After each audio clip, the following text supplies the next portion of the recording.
bò chặt chặt trên con đấy không chiết bò trâu nữa chặt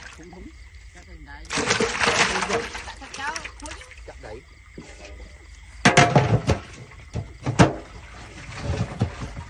cho cái chăm cho cái trên khéo chấm nào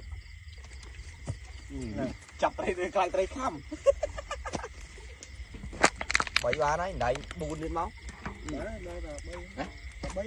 rồi phục bài đi đó khoai biết đẩy rồi đẩy nhanh mà đẩy quá con qua quái đẩy bồi bỏi lên đẩy nhanh ở đây đánh chân liêng rồi mà đẩy nhanh đẩy ăn lấy cà phết ơi ở đây chặt trong đó trời mà không chết á ăn bay phúng đẩy bún bán phải thành đẩy nữa bị nhanh chứ có tổ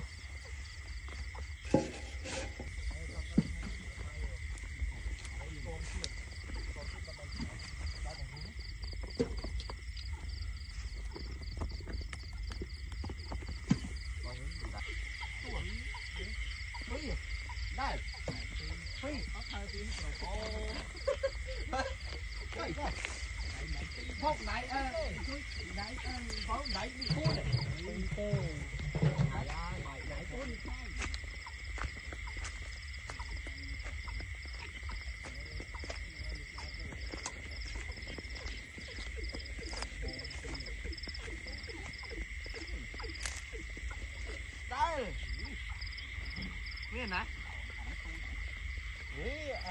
bò nó không à phơi không phi cả tụi nó đi bò nó bay cái này là tôi thôi vậy bò nó bay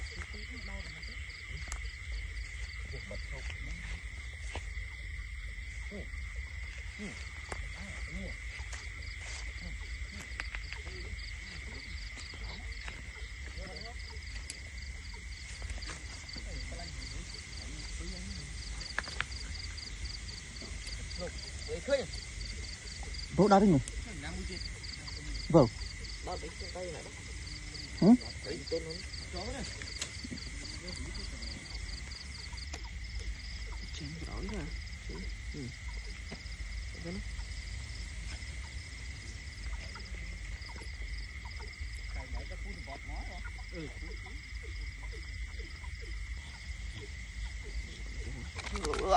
ui không bay tao đấy tóm xem lên cái pui xe nhở anh này dù ấy cả thầy rớn cả phục tinh ớt lên chưa nhở mùi lại chúng đã mùi mà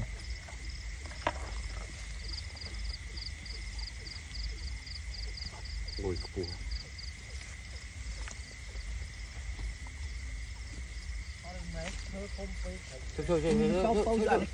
Chốt.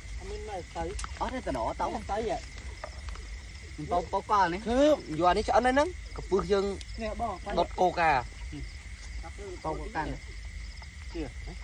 cô lớn Lựa quá.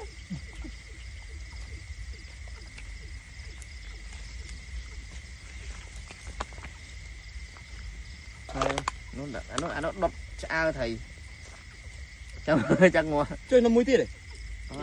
hả thành đáy Tút vậy. Đâu tao cao. Chơi người. thì rừng á đâm cho tôi